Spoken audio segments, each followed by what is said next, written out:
This YouTube channel right here started 3 months ago pero meron na kaagad tong 159,000 subscribers. And meron na ding million and million of views. 8 million views, 4.5 million views, 2.5 million views. Paldo talaga.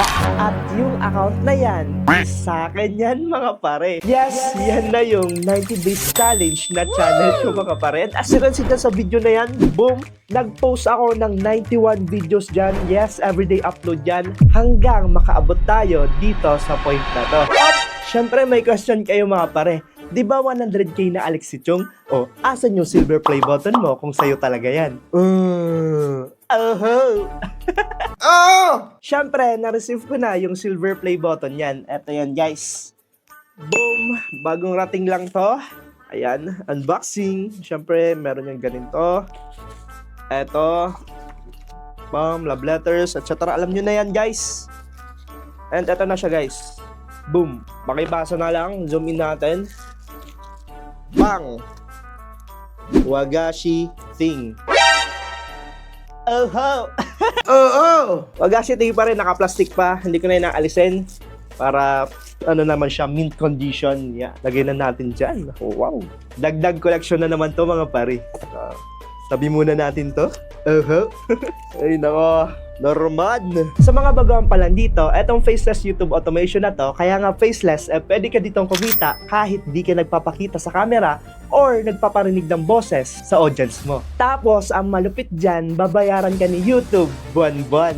Gusto mo yarn? Sounds interesting, di ba? Kaya watch until the end kasi i-reveal ko dito kung magkano yung sinahod ng 90 days challenge natin mga pare. Ipapakita ko kung magkano yung sinahod natin sa first month of being monetized.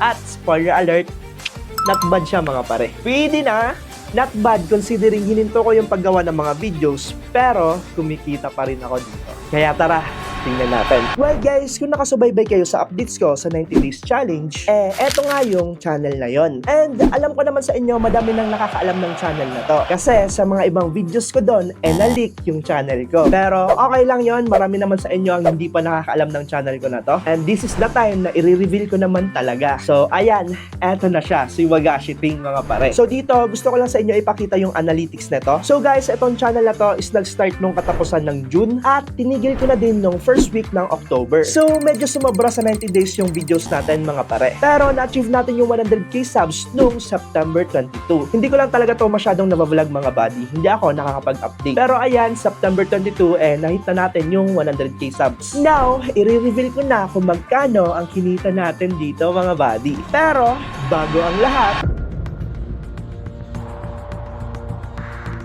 gusto mo bang kumita araw-araw sa ilang minuto lang? Yes, possible to sa trading. Magte-trade na naman tayo for today's video. At ang gagamitin natin ditong app is walang iba kundi etong si Expert Option. Papakita ko sa inyo yung proven and tested strategy ko dito at kung paano ako nagte-trade dito si Expert Option. So ang strat na ituturo ko sa inyo at ginagamit ko din ay yung tinatawag na moving average. Moving average or for short, MA. Basically, etong sa MA, pinipilit niya yung price kung saan talaga papunta bago pa man to pumunta doon. Well, ganito kasi yan. Ang moving average ay isa sa mga popular na ginagamit sa trading. It shows the average price of a specific number of past period. Kumbaga, ini-smoothen out niya yung price action na nakakatulong para makita mo ang overall trend. Well, para paganahin yan, all we need is a slow moving average at fast moving average. So, ano yung signal mo para mag-trade? So, magte-trade ka kapag yung fast MA mo ay nag-cross sa itaas ng slow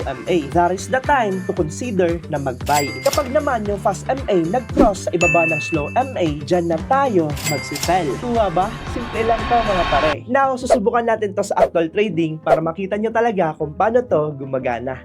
Tara, punta tayo sa PC ko. So guys, welcome dito sa PC ko. Ito na sa Expert Option. So dito, I am using my real balance.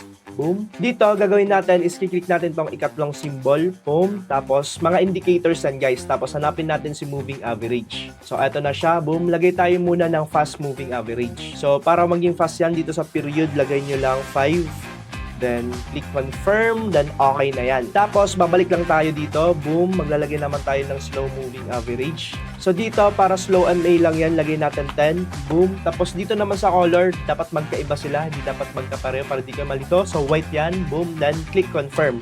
So ayan na siya guys. Dapat by now, meron na kayo nakikitang dalawang moving average. Isang fast and isang slow. Okay, dito ang gagawin lang natin is hihintayin natin mag-cross etong dalawa. Yun lang basically. Tapos itong auto-close pala, lagay natin sa 15. Yan. Okay na yan. Then, tamang waiting game na naman. So, right now, yung fast MA natin is nasa baba. So, pag nag-cross to, nasa taas na siya, that's the signal na magbabay na tayo dito. So, tamang abang-abang lang tayo dito mga pare. 12 seconds later. So, eto na yung hinihintay ko. Wait lang. Baka full signal yan. Ay, okay na. Boom. Buy ka agad yan mga pare. Ayun na, as you can see, na-place order na and tamang 550 pesos lang tayo dyan mga pare. Dito, tamang waiting game lang. Tingnan natin kung tama yung position natin.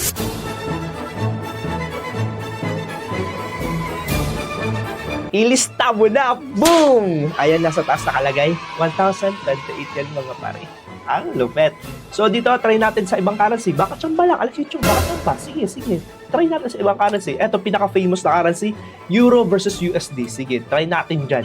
So dito, what a timing. Kakakross lang mga pare. Nasa taas na yung fast MA. Buy ka agad tayo dito. Boom, tamang 550 lang ulit.